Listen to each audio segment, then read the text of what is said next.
Berbagai kasus kejahatan terjadi di Indonesia.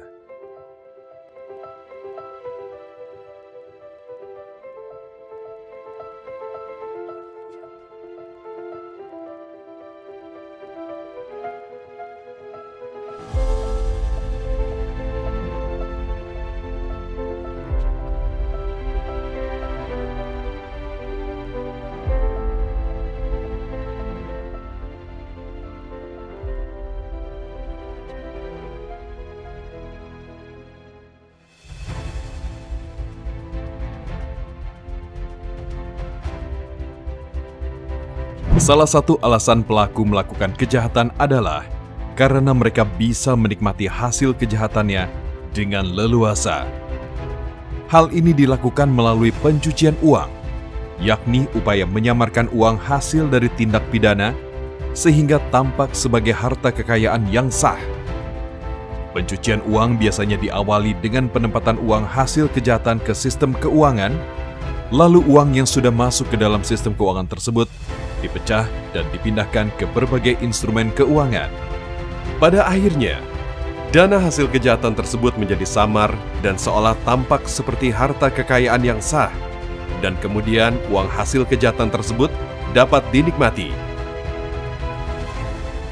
Publik dikejutkan oleh berbagai kasus terorisme.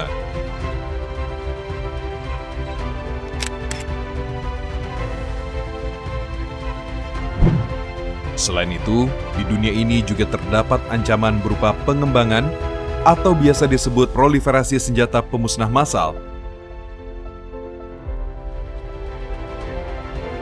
Kegiatan terorisme dan proliferasi senjata pemusnah massal ini dapat berlangsung karena adanya pihak-pihak yang mendanai. Jika dibiarkan, pencucian uang dan pendanaan terorisme berdampak buruk bagi Indonesia. Mengganggu rasa aman dan kedaulatan Negara Kesatuan Republik Indonesia, menghambat pertumbuhan perekonomian,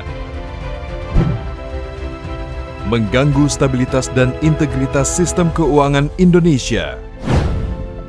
Indonesia memiliki landasan hukum yang kuat untuk menghadapi tindak pidana pencucian uang dan tindak pidana pendanaan terorisme. Berdasarkan Undang-Undang Nomor 8 Tahun 2010 tentang pencegahan dan pemberantasan tindak pidana pencucian uang dan Undang-Undang Nomor 9 Tahun 2013 tentang pencegahan dan pemberantasan tindak pidana pendanaan terorisme, setiap pihak yang terlibat tindak pidana pencucian uang dan tindak pidana pendanaan terorisme akan dikenakan sanksi pidana dan sanksi administratif.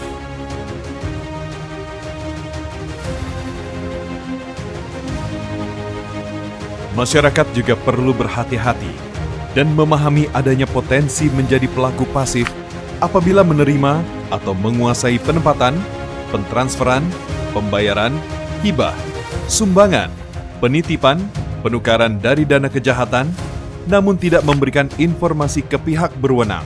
Masyarakat dapat berperan aktif dalam rezim APU PPT dengan menghindari aksi titip transaksi keuangan,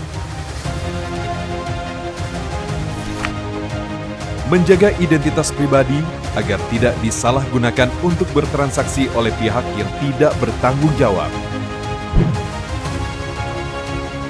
mendukung dan mengikuti proses prinsip mengenali pengguna jasa yang dilakukan oleh lembaga jasa keuangan secara kooperatif, memberikan informasi kepada PPATK jika mengetahui adanya perbuatan yang berindikasi pencucian uang, pendanaan terorisme, dan pendanaan proliferasi senjata pemusnah massal, mengkonfirmasi dan mengecek lebih mendalam atas aktivitas penggalangan dana.